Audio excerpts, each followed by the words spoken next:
So hello बच्चों, देखते हैं आज की इस वीडियो में एप्लीकेशन ऑफ ट्रिगोनोमेट्री क्या होता है। आज की इस वीडियो में हम देखेंगे एप्लीकेशन ऑफ ट्रिगोनोमेट्री क्या होता है। और अगर आप देखें तो इसके पिछले लेक्चर्स में भी हमने देखा है कि ट्रिगोनोमेट्री, इंट्रोडक्शन टू ट्रिगोनोमेट्री, जिसमें सारे कॉन्सेप्ट हमने क्लियर किए हैं और उसमें क्वेश्चंस भी किए हैं। अगर आप पीछे वो लेक्चर्स देख लेना तो आपको ये और अच्छा से समझ में आएगा, है ना। तो ठीक है, ये चैप्टर स्टार्ट करते ही बहुत आसान है, उससे भी आसान ये चैप्टर है। तो इसका मतलब ये दो चैप्टर्स आपका अगर कंप्लीट हो जाए तो आपको एग्जाम में बहुत सहायता होगी। चलिए स्टार्ट करते हैं। तो देख सकते हैं बच्चों, आप क्या देख सकते हैं। चलिए स्टार्ट करते हैं। वो क्या है,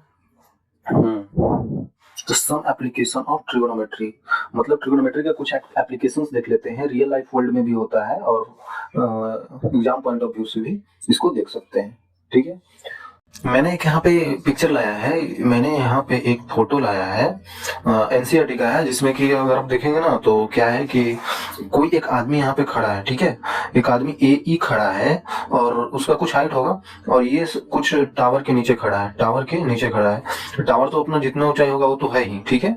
लेकिन अगर ये आदमी अपने आंखों से ऐसे करके देखना चाहे ना टावर का सबसे अपर हाइट को, तो इसको ऐसे करके देखना पड़ेगा, ऐसे ऊपर करके, तब उसको कुछ चीज नजर आएगी। इसका टॉप सी पॉइंट इसको नजर आएगी, नहीं तो नीचे तो इसका बी पॉइंट है, इसके ग्राउंड फ्लोर पे आंख के सामने वाला, और जमीन से जुड़ा हुआ डी पॉइंट है। सिंपल बता रहा है, फिगर तो आपको सिंपल सी बता रही है। तो कुछ नहीं इसमें देखना है कि ये जो यहाँ पे एंगल है ना, जिस एंगल से ये देख रहा है टॉप मोस्ट पॉइंट को, तो ये होता है इसका angle of elevation, angle of elevation. ठीक है, और ये जिस आंखों से देख रहा है इस लाइन से सी पॉइंट को, तो यही हो गया लाइन ऑफ साइट। ठीक है, लाइन ऑफ साइट। तो आई थिंक मैंने आपको समझा दिया, इसमें कुछ ऐसा लिखने वाला है नहीं बच्चों, अगर आप देख रहे हैं तो फिर सही है। ठीक है, तो लाइन ऑफ साइट क्या होता है? लाइन ऑफ साइट जो ऑब्जर्वर जो है वो टॉप मोस्ट पॉइंट को देख रहा है उसी लाइन पे, तो उसको लाइन ऑफ साइट बोलते हैं। आई थिंक ये लिखने की तो जरूरत नहीं है बच्चों। और एंगल ऑफ एलिवेशन क्या होता है? जिस एंगल से वो टॉप पॉइंट को देख रहा है, एंगल ऑफ एलिवेशन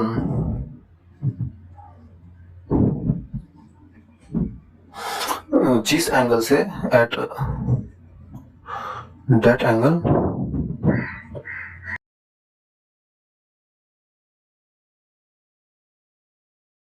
सिंपल वही चीज हमने अभी यहाँ पे लिख दिया जो हमने भी बताया। ठीक है, तो आगे चलते हैं। अच्छा, इसके आगे कुछ ऐसा कुछ हार्ड नहीं है, बहुत आसान सी है। क्या है कि कोई यहाँ पे बच्ची खड़ी है और यहाँ पे कोई बच्ची खड़ी है और देख सकते हैं कि माउंटेन इधर है, इधर एक पतंग उड़ा रही है बच्ची। आप भी पतंग उड़ाते होंगे, हम भी उड़ाते हैं, लगता है मैं आज भी उड़ूंगा। तो ये लाइन ऑफ साइट है, तो लाइन ऑफ साइट से अगर ये पतंग जो लाइन ऑफ साइट से देख रही है तो ऐसे उसको उड़ता हुआ नजर आ रहा है। मतलब यह धागा से ऐसे भी अगर कर रही होगी ना तो यहीं पे इसको नजर आ रहा होगा, इसका काइट, पतंग। तो ये तो हॉरिजेंटल पोजीशन अगर हम ले लेते हैं, ऐसे ही हॉरिजेंटल लेवल है, मतलब ग्राउंड फ्लोर समझिए। और ये ऊपर देख रहा है ना, ऊपर देखने के लिए एंगल ऑफ एलिवेशन यूज होता है। हम ऐसे कुछ ऊपर देख रहे हैं तो एंगल ऑफ एलिवेशन। और वही चीज अगर ये लड़की अपने बालकोनी में खड़ी है और ये हॉरिजेंटल लेवल है, हॉरिजेंटल लेवल हमेशा सीधा बनाइएगा बच्चों, क्योंकि वो हॉरिजेंटल है ना, तो हमेशा सीधा बनाइएगा आंखों से। ठीक है, ठीक है। और ये कोई ऑब्जेक्ट, जैसे ये फुटबॉल है, तो फुटबॉल को यहाँ पे नीचे देख रही है, तो नीचे देख रही है तो इसका लाइन ऑफ साइट तो ये हो जाएगा। लेकिन हॉरिजेंटल लेवल से जो एंगल इसका नीचे की तरफ बन रहा है, ये जो नीचे की तरफ, वो एंगल ऑफ डिप्रेशन होगा। सिंपल याद रखने का तरीका, एंगल ऑफ डिप्रेशन मतलब कि नीचे देख रहे हैं, और एंगल ऑफ एलिवेशन का मतलब हम ऊपर देख रहे हैं। सिंपल है, समझ में आपको बिल्कुल आसान है, आप समझ सकते हैं। बस यही टॉपिक यहाँ पे होता है। एंगल ऑफ एलिवेशन में हम ऊपर की तरफ देखते हैं, ये देखिए, और एंगल ऑफ डिप्रेशन में हम नीचे की तरफ एंगल लेते हैं हॉरिजेंटल लेवल से। और कुछ इसमें वैसा बताने वाला है नहीं। बाकी मैथ्स में तो क्वेश्चन प्रैक्टिस करिएगा तभी बच्चों आपको कुछ समझ में आएगा। आ जाते हैं एक क्वेश्चन पे जो कि बहुत आसान सा सवाल है। यू कैन डू इट बच्चों, चलिए करिए आप लोग। एग्जाम्पल नंबर 1 क्या करिए, करना है, देखना नहीं, सिर्फ करना है। ठीक है, I will solve if you not solve. कहा देवल बड़ा इसमें दिया है कि tower stand vertically on the ground, एक टावर स्टैंड है ग्राउंड पे, from the point of the ground which is 15 metre away from the foot of the tower. अच्छा, ठीक है ठीक है ठीक है, समझ गया। और एक टावर स्टैंड कर रहा है वर्टिकली ऑन द ग्राउंड, और उसके बाद क्या बोल रहा है कि from the point of the ground which is 15 metre away from the foot of the tower, tower से एक 15 मीटर दूर कुछ खड़ी है। ठीक है ठीक है, समझ गया। ये देखिए बहुत आसान है बच्चों, ये क्या बोल रहा है सवाल में मैं आपको समझाता हूँ लिख के। एक मान लेते हैं ये हमारा टावर है, एक टावर यहाँ पे खड़ा है, और ग्राउंड फ्लोर बना देते हैं, ग्राउंड फ्लोर बना देते हैं।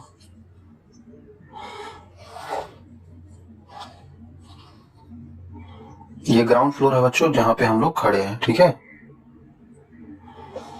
तो यहाँ पे मान लेते हैं ऐसे ही ऑब्जर्वर है, ऑब्जर्वर को ऐसे कंसिडर नहीं करते, बस यहाँ पे ऐसे ही हम गोल से दिखा देते हैं इस पॉइंट से। ठीक है, ये पी पॉइंट से। ये टावर है बच्चों, ये टावर है। ठीक है, और क्या बोल रहा है 15 मीटर अवे है, यहाँ से यहाँ तक का दूरी कितना दे दिया है 15 मीटर अवे है। आप साफ साफ क्वेश्चन पढ़िएगा तो आपको भी समझ में आ जाएगा क्या बोल रहा है क्वेश्चन में, कुछ ऐसा खास बोलता नहीं है, सिंपली वही चीज बोल रहा है, तो आप समझ सकते हैं। और टावर की हाइट तो हमें निकालनी है। ओके ओके ओके, देखिए टावर की हाइट हमें निकालनी है। तो एंगल ऑफ एलिवेशन, ये चीज और यहाँ पे हिंट्स दिया हुआ है। एंगल ऑफ एलिवेशन मतलब हम नीचे से एंगल ले रहे होंगे, सिंपल मैंने अभी बताया बच्चों आपको कि नीचे से एंगल ले रहे होंगे तभी एंगल ऑफ एलिवेशन यूज किए हैं। तो यहाँ से ऐसे मिला देते हैं। ठीक है, मिला दिया। तो एंगल ऑफ एलिवेशन जो यूज हो रहा है ना बच्चों, ये वाली एंगल, तो ये एंगल है कितना बच्चों 60 डिग्री। सब कुछ तो दिया हुआ है आपको। And the angle of elevation from the top of the tower found to be 60 degree. तो बच्चों वही चीज बोला जा रहा है इसमें, वो क्या है कि यहाँ से 60 डिग्री बना रही है, क्योंकि यहाँ पे angle of elevation of the top of the tower, जैसे ये लाइन जो हम मिलाते हैं ना बच्चों ऐसे करके, तो टॉप ऑफ द टावर से ही तो मिलता है, तो इसका एंगल ऑफ एलिवेशन दे दिया है 60 डिग्री। अब बाकी अब बहुत आसान है ना, आराम से निकाल सकते हैं। वो कैसे, देखिए हमें टावर का हाइट निकालना है, ये हाइट कितना होगा, ये हाइट, इसका हाइट कितना होगा। ठीक है, तो हाइट निकालने के लिए क्या करना है, बहुत आसान है। हाइट निकालने के लिए 10 का फॉर्मूला यूज करेंगे। 10 ऑफ 60 क्या होता है बच्चों, 10 ऑफ 60 क्या होता है, परपेंडिकुलर अपॉन बेस। मान लेते पी है, ये ए है और ये बी है, तो मैंने फिर से बता देता हूँ आपको, ये 60 डिग्री ये वाली है, तो इस पर का परपेंडिकुलर कौन सा है, ये परपेंडिकुलर और ये बेस है। ट्रायंगल में ये परपेंडिकुलर है और ये बेस है ऐसे, तो इसके सामने वाला क्या है, सामने वाला ये है परपेंडिकुलर और बेस पी भी है। सिंपल लिख देते हैं। ये मैंने पहले ही बता रखा है बच्चों, आपको यहाँ पे कंफ्यूज नहीं होना कि ये कहाँ से लिख दिया। भाई साहब मैंने बता रखा है, ट्रिग्नोमेट्री में आप अगर देखें ना तो मैंने उसमें बता रखा है, अब जाकर देख सकते हैं बच्चों। और बहुत आसान से लेक्चर्स लिए थे। ओके, तो perpendicular A B upon base P B. Okay, तो ठीक है। 1060 क्या होता है, अब ये तो सोचने वाली बात है। 1060 क्या होता है, वो होता है √3, पीछे ये भी बता रखा है।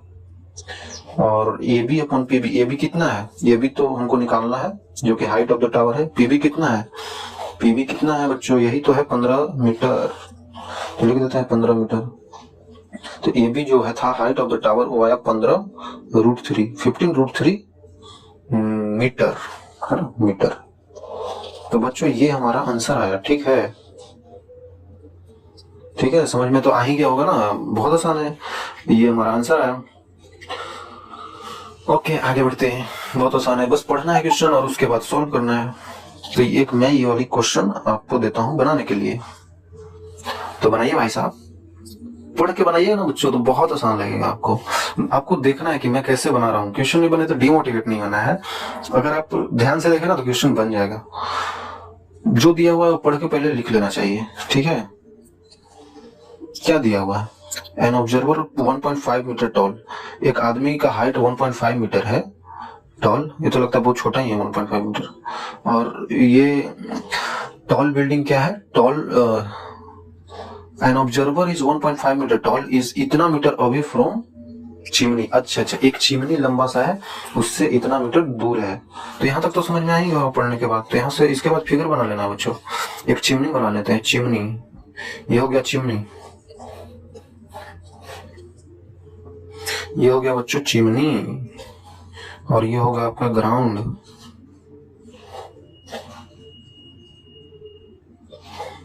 चलिए ठीक है, और ये चिमनी है, इसको लिख देता हूं।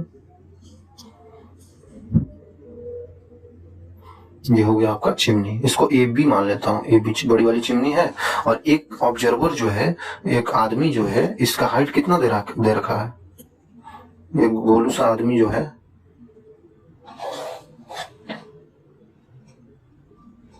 यहाँ पे खड़ा है और इसका हाइट कितना दे रखा है,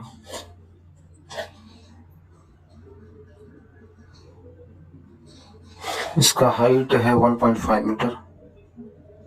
छोटू सा आदमी जिसका हाइट दिया हुआ है 1.5 मीटर। ये तो लिखा हुआ है ना बच्चों यहाँ पे, ये देखिए 1.5 मीटर टॉल और इतना मीटर दूर है चिमनी से। ठीक है, ये भी बना लेता हूँ। कितना मीटर दूर बता रहा है बच्चों, 28.5 मीटर दूर है चिमनी से। ठीक है, चिमनी से इतना दूर, ये भी बना लिया। Angle of elevation from top of the chimney from her eyes. अच्छा, ये तो बालिका है आदमी बता रहा था। ठीक है ये हमारी महिला मित्र हैं जिनका बताया जा रहा है कि चिमनी से एंगल ऑफ एलिवेशन कितना है इनका, from the top of the chimney on her eyes 45 degree. Angle of elevation की बात हो रही है, इसका मतलब नीचे से ऊपर वाली एंगल लेना है। ठीक है, एक हल्का सा यहाँ पे मैं इसका ड्रॉ कर देता हूँ इनके आंखों से। ये जो भी हैं इनके आंखों से एक मैंने इसको क्या बोलते हैं, हॉरिजॉन्टल लाइन ड्रॉ कर दिया। ठीक है, इनके आंखों से मैंने एक बच्चों हॉरिजॉन्टल लाइन ड्रॉ कर दिया, ये देखिए। ठीक है, और इसी के अनुसार मैं इसका एंगल लूंगा 45 डिग्री, जो कि एंगल ऑफ एलिवेशन है।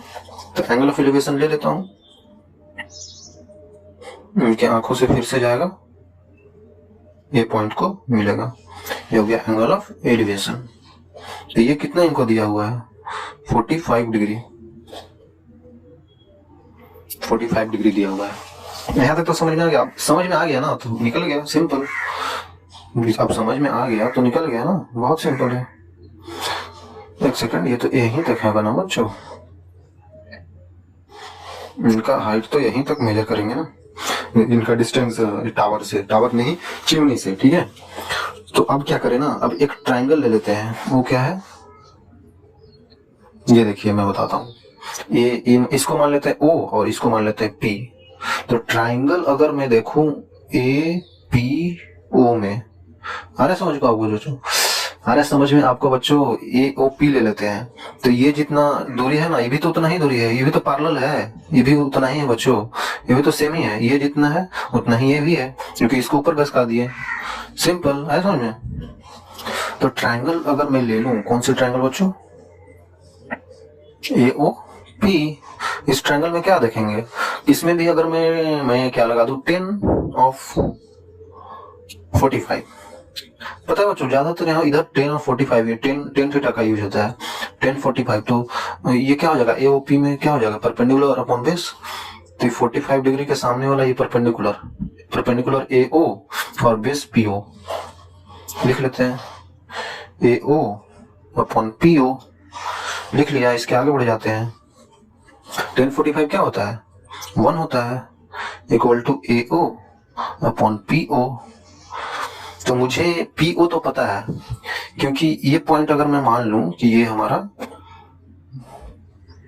मान लेते हैं C है, तो यहाँ पे पता करें ना तो CB और PO दोनों बराबर है बच्चों, ये दोनों डिस्टेंसेस बराबर हैं, क्योंकि ये पैरेलल है, एक दूसरे के पैरेलल है, ये और ये पैरेलल है और सामने है, और दोनों सेम ही है ना। बस इसको अगर मैं ऊपर ऐसे घसका दूं, ये वाली पूरे चीजों को मैं ऊपर ऐसे करके घसका दूं, तो बतिया तो वही रह जाएगा ना, जो है वही रह जाएगा। कंफ्यूज नहीं होना है, मैं जो समझा रहा हूँ आप समझिए। इसको बस यहाँ अगर शिफ्ट कर दिया सेम चीज को, ये पेंसिल है ये पेंसिल को मैं यहाँ ले गया, अगर 7 सेंटीमीटर का है, यहाँ भी ले गया तो 7 सेंटीमीटर का ही रहेगा। बस हम इसका पोजीशन चेंज कर रहे हैं, उससे कोई फर्क पड़ेगा नहीं, है समझ में। तो यहाँ पे अगर मैं देखूं तो PO कितना दिया हुआ है, PO कितना दिया हुआ है बच्चों, हो गया 28.5 मीटर, क्योंकि CB उतना ही है, CB और PO बराबर है, तो यही हो जाएगा। तो फिर मैं यहाँ से AO निकालू ना बच्चों, तो 1 से गुना कर देंगे PO में, तो PO आ जाएगा, PO कितना है 28.5 मीटर। बहुत आसान। और मैंने यहाँ पे निकाल लिया AO का हाइट एओ का हाइट निकाल लिया, इसको इधर क्रॉस मल्टीप्लीकेशन किया हुआ बच्चों, तब एओ आया है। ठीक है, अगर मेरा एओ आ गया तो मुझे चिमनी का हाइट निकालना था। तो देखिए ये डिस्टेंस तो मुझे पता चल गया और ये डिस्टेंस मुझे पता ही है। फिर से वही शिफ्ट करने वाला बात, फिर से इसका जितना हाइट होगा, इस लड़की का, इनका जितना हाइट होगा वही हाइट अगर मैं यहाँ पे शिफ्ट कर दूं ना तो ये भी तो उतना ही बड़ा है। आ रहा समझ में? जैसे आपकी पेंसिल ऐसे रखा है मैंने परपेंडिकुलर, और इसको यहाँ से यहाँ ले गया तो हाइट तो वही रहेगा। यहाँ से बस उठा के ऐसे यहाँ ले गया तो हाइट तो वही रहेगा। तो ये कितना हाइट रहेगा? 1.5 मीटर, क्योंकि यहाँ से बस यहाँ शिफ्ट कर दिया। और ये कितना आया मेरा? ये आया 28.5 मीटर। अब दोनों को, चिमनी का पूरा हाइट निकालना है तो क्या करें, दोनों को जोड़ देते हैं। दोनों को जोड़ देते हैं, मतलब 28.5 मीटर और 1.5 मीटर दोनों को जोड़ दें तो कितना हो जाएगा? ये भी का हाइट निकल जाएगा 28.5 प्लस 1.5, इट मीन्स कितना? 30 मीटर आया ना। 30 मीटर हाइट हो गया चिमनी का, चिमनी हाइट। बहुत आसान बच्चों, आई थिंक ये मैंने समझाने में आपको टाइम लगाया, बाकी इतना टाइम लगता नहीं है, बहुत आसान है। अगर आप एक बार समझ लिए अच्छे से ना तो बिल्कुल आसानी से आप लिख सकते हैं, और बहुत आसान है। ठीक है, आई थिंक कहीं पे ऐसा कुछ चीज नहीं होता। अगर समझ में नहीं आना तो कमेंट करना है भाई साहब, कमेंट तो करना है आपको कोई भी हालत में। ओके ओके बच्चों, यहाँ पे एक और चीज देख लेते हैं, वो क्या है? एक और क्वेश्चन है, चलिए कर देता हूँ आपके लिए। आपको समझना है, समझ में आ गया ना, चीजें पकड़ने लगे ना, मैं कर कैसे रहा हूँ, लिख कैसे रहा हूँ, तो भाई आप अपने से सवाल बना लीजिएगा। ये मैं कंफर्म बताता हूँ, आप देखिए तो मैं करता क्या हूँ सवाल। आप ये चीज अगर पकड़ ली ना बच्चों तो आप खुद से सवाल करना है, खुद से सवाल होना बहुत जरूरी है। ठीक है, इस सवाल में क्या बोला जा रहा है वो मैं बता देता हूँ कि बोल रहा है कि from a point on the ground, कोई ग्राउंड पे पॉइंट है, angle of elevation from bottom and top of the transmission tower. अच्छा, एक टावर ऊपर रखा गया है। अच्छा, एक बिल्डिंग के ऊपर हमने टावर रख दिया। ऐसे बच्चों आपको फर्स्ट टाइम में समझ में नहीं आएगा कि सवाल में क्या कह रहा है, होता है ना, कंफ्यूज हो जाते हैं। बट कंफ्यूज नहीं होना है आपको, क्योंकि अगर मैं यहाँ पे ध्यान से देखूँ ना तो एक मुझे यहाँ पे बोल रहा है कि बिल्डिंग है, एक मैंने यहाँ पे बिल्डिंग बना दिया, और बिल्डिंग के ऊपर क्या है ना कि एक टावर है। ये देखिए, बिल्डिंग के ऊपर एक टावर है।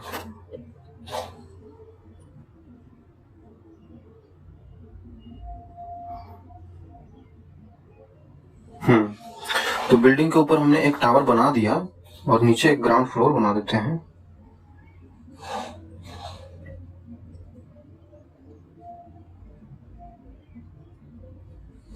चलिए, तो हमने किया कुछ नहीं बच्चों, एक यहाँ पे अगर देखें ना आप ध्यान से, तो angle of elevation of the bottom, ठीक है, बॉटम से एंड द टॉप से एलिवेशन और बॉटम से एलिवेशन।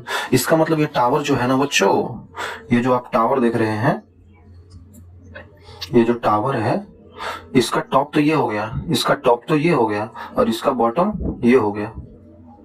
इसी से एंगल ऑफ एलिवेशन लेना है हमको। तो एंगल ऑफ एलिवेशन ले सकते हैं, बिल्कुल ले सकते हैं। इस पॉइंट को ही मैंने पी मान लिया, ठीक है। तो इससे मैं अगर एंगल ऑफ एलिवेशन प्राप्त करूं, ये देखिए यहां से इसको बॉटम के एक बार मिला देना है और एक बार इसको टॉप से मिला देना है, ठीक है। यही तो बोल रहा है यहाँ पे, यही तो बोल रहा है कि एक बार angle of elevation bottom end the top from a fixed tower, ठीक है, विच इज 20 मीटर हाई। अच्छा, इसका हाइट भी दे दिया 20 मीटर है, ठीक है।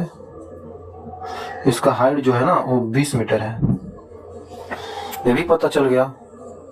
ये ए मान लेते हैं, ये बी मान लेते हैं, और 45 और 60 डिग्री है, ठीक है, ठीक है। 45 डिग्री है और एक 60 डिग्री है, तो लिख लेता हूँ। ये जो छोटा वाला जो है ना वो 45 डिग्री है, और ये जो बड़ा वाला है ना बच्चों, ये 60 डिग्री का है। आ रहा है समझ में आपको? आई थिंक समझ में तो आ ही रहा होगा बच्चों। ये ओ पॉइंट मान लेते हैं, ठीक है, ठीक है। क्योंकि देखिए यहाँ पे देखिए, बॉटम वाला से 45 डिग्री एंड 60 डिग्री टॉप वाला से, तो ये टॉप वाला जो है ना बड़ा वाला, ये टॉप वाला तो ही जा रहा है, ये टॉप वाला से 60 डिग्री, और यहाँ से गया जो बॉटम वाला की तरफ 45 डिग्री, लिख दिया। मेन है कि यहाँ पे अगर आपने फिगर बना लिया ना तो सवाल आसान हो जाता है। तो क्या बताना है फिर लास्ट में? अच्छा सॉरी, एक सेकंड, मैंने क्या कर दिया बच्चों, मैंने क्या कर दिया, ये 20 मीटर हाइट जो है ना टावर का नहीं है। देखिए एक सेकंड, ये 20 मीटर हाइट जो है ना बच्चों, ये टावर का नहीं है, ये बिल्डिंग का हाइट है। ये जो बिल्डिंग है ना, ये जो बिल्डिंग है इसका हाइट है 20 मीटर। समझ रहे हैं? देखिए यहाँ पे लिखा हुआ है ऐसा, मैंने देखा नहीं था। देखिए, transmission tower fixed at the top, 20 metre high building, building का हाइट है 20 मीटर। ठीक है ना, मैंने गलत ले लिया था, मैंने टावर का ही हाइट ले लिया था। टावर का हाइट तो मुझे निकालना है, होता है आपको भी अगर ऐसा कंफ्यूजन हो ना तो बाद में पता चल जाएगा अगर आप ध्यान से देखते हैं तो। कुछ नहीं, अब अगर सारा चीजें पता चल ही गया तो फिर क्या दिक्कत है। जो चीज इसमें कॉमन लगे ना वो चीज हमेशा वहां पे क्वेश्चन बन जाता है वहां से। वो कैसे? ये देखिए पीओ जो है ना, ये पीओ दोनों में कॉमन है, तो पीओ के लेकर कंसीडर करते हैं, उसके बाद आ जाएगा आंसर। तो 10 दोनों का 10 लिख लेते हैं। देखिए हमेशा इधर उधर 10 ही यूज होता है एप्लीकेशन ऑफ ट्रिगोनोमेट्री में। 10 60 डिग्री लिख देते हैं। 10 60 डिग्री के लिए परपेंडिकुलर क्या है? ये पूरा बड़ा वाला एंगल है तो ये बड़ा वाला ट्रायंगल लेंगे। ये बड़ा वाला एंगल है तो बड़ा वाला ट्रायंगल लेंगे। तो परपेंडिकुलर हो गया ये बड़ा वाला और बेस हो गया ये वाला। तो लिख लेते हैं परपेंडिकुलर AO अपॉन बेस कितना होगा PO। उसी तरीका से लिख लेते हैं अगर मैं यहाँ पे एक PO निकालू ना बच्चों, PO कितना आया? AO upon 10 60 degree. उसी तरीका से 10 30 डिग्री लिख लेता हूँ, नहीं 10 45 डिग्री, सॉरी 10 45 डिग्री देख रहे हैं आप? 10 45 डिग्री छोटा वाला है, जो छोटा वाला है ना ऐसे जा रहा है और इस ट्रायंगल में छोटा वाला की बात हो रही है। तो ये 10 45 क्या होगा? परपेंडिकुलर ये वाला, बेस ये वाला। सिंपल। परपेंडिकुलर क्या हो गया? BO हो गया, और बेस क्या हो गया? बेस PO हो गया इसमें भी।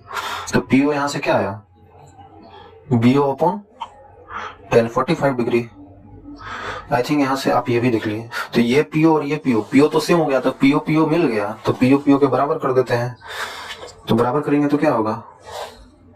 बराबर करेंगे तो क्या होगा? AO आ जाएगा अपॉन 10 60 डिग्री बराबर BO अपॉन 10 45। ये कहां से लिखा भाई साहब? ये और ये दोनों इक्वल है, तो ये वाला यहां लिख दिया और ये वाला यहां लिख दिया। सिंपल। इसके आगे देख लेते हैं। ठीक है। आपको BO दिया हुआ है, अच्छा AO तो मुझे नहीं दिया हुआ है। अपॉन 10 60 क्या होता है बच्चों? √3 इक्वल टू BO कितना है? BO तो 20 मीटर हाइट है ये बिल्डिंग का, और 10 45 1 होता है। तो AO मुझे पता चल गया 20 √3, AO पता चल गया 20 √3, और इसके बाद AO अगर पता चल गया, AO मतलब ये पूरा हाइट, तो मुझे निकालना है AB ये वाला। तो ये पूरा AO में से BO हटा देते हैं। आप सोचिए ना यहाँ पे बच्चों, अगर मुझे AB निकालना है तो पूरा हाइट AO था, AO में से BO हटा दिए तो AB निकल जाएगा। एक बार फिर से बता देता हूँ, ये पूरा हाइट दिया हुआ है, इसमें से अगर ये वाला हम हाइट निगलेक्ट कर देना तो मुझे ये वाला मिल जाएगा। अरे समझ में? तो उसी तरीका से किया हमने। तो मुझे निकालना है AB निकालना है। AB बराबर AO कितना था? AO आ गया 20 √3 माइनस BO कितना है? 20। तो घटा दीजिए कितना आएगा? √3 का वैल्यू होता है आई थिंक 1.723 होता है। तो अगर मैंने गुना कर लूँ तो क्या हो जाएगा? क्या हो जाएगा बच्चों? क्या हो जाएगा? आई थिंक 34 पॉइंट समथिंग आएगा। 34 पॉइंट कितना आएगा? 64 कुछ ऐसा, माइनस 20 करेंगे तो कितना हो जाएगा? 14.64 मीटर आ जाएगा आंसर। यही आपका आंसर हो गया। आ रहा समझ में? आया समझ में? क्या बच्चों, सो जाना नहीं है, बता रहा हूँ तो देखना है। हो सकता है बहुत लोग सो गए होंगे उसी के पीछे। सोना नहीं है, इतना भी हार्ड नहीं है। तो सोने से क्या होगा? देखना है बच्चों, आसानी से बता दिया ना, और ये आप समझ सकते हैं, बहुत आसान है। ओके, आई थिंक क्लियर हो गया होगा आपको। आई थिंक मतलब मेरे को लग रहा है कि क्लियर हो गया होगा। कहीं पर डाउट होना तो बच्चों कमेंट कर दीजिए, मैं उस डाउट को क्लियर कर दूंगा। ओके, डाउट तो होता ही है बहुत लोगों को, लेकिन अगर आपको डाउट हुआ तो मैं क्लियर कर दूंगा। आप कमेंट करिए। Okay bye, see you again.